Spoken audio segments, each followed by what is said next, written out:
What's fighting you is very strong, but you are strong too. But ngibona umuntu osezayoni kodwa umuntu omdala. Yes? Ngibona umuntu osezayoni kodwa umuntu omdala akusiyo umuntu omncane. Bakubakini. Stand. Ngibona umuntu osezayoni kodwa umuntu omdala. Yes? Lo otasikhulume nawe utasikhulumisa izinto asikhulumisa umoya womuntu omdala kodwa ebekade asesontweni labantu abadala asezayoni. Yes? Owahamba wamnikiswa kumthandazi wena umncane uyokhulekelwa because bathi ukhule une condition le condition okhule nayo yazi fokotho lokho bekungafuna ukuvaleka kahle while you are growing up and they thought umuntu othethuliwe. So ubaba uthi let's revive you because ever since not the day wamnikiswa ngalo but ever since umncane lempilo yakhe ayifuna ukuqhuma the way imele iqhume ngakhona. So we are reversing that so that your life will be okay starting from today. Okay. We'll help you. Lo okhuluma nawe uthi asikuthandazele success. Umuntu okhuthele emoyeni kodwa amandla wakho ayadraineka. Not only was a spirit attacking you when you were young, lento you were 15 too. Another giant spirit has been following you.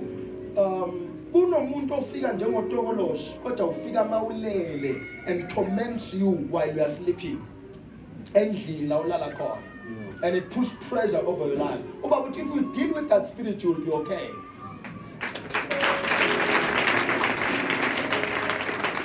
Wena namhlanje indlela zakho ziyakhanya.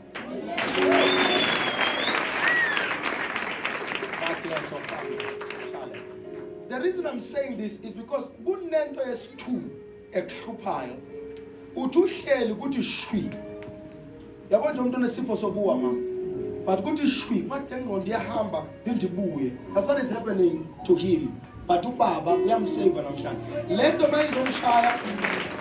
lento mayizomshaya uzwa lamehlo ngathi afuna ukuphambana like lamehlo afuna ukubuka into besaba glass bese uzwa any sharp pain la ngemuva la bese yathula ngathi angathula noma uqoqa naye angimazi mina noma uqoqa naye utakhuluma bese yathula mangaluthuliswa yini is because this thing is too strong because let it come naye from 15 years of age to where he is right now. So the spirit is being rebuked over right mind.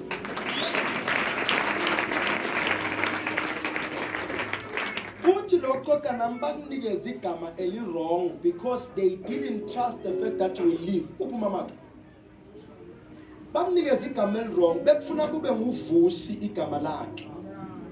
This guy. But again,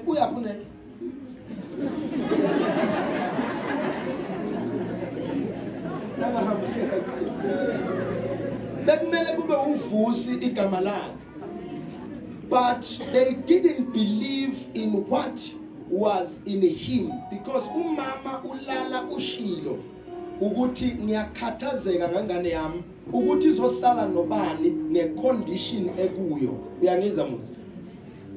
Because umama vele bekazi ukuthi ungahle kube umntana olahlekayo like umntana oshesha shone but the way the angels ahamba naye are strong ngakhona usurvive kwaze kwaba umanje.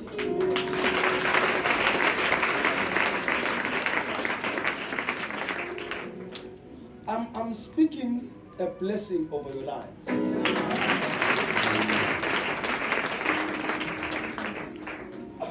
I'm seeing a scorpion. When were you born? Inyanga yokuzalwa May 25. May. Kune sting, sasazi sting like in the so. But I'm seeing something that looks like a scorpion. There is a sharp pain, oh my brother, but it's an emotional pain. Because it's indasifuna ukwenzeka but some things ahlanganiswa ukufaka iscorpion phakathi la makalwa noma nganqoba abantu ba blame yena. Usebenza Angisebenzi. icondition yakhe inzima but ubaba uthi ayimehluli yena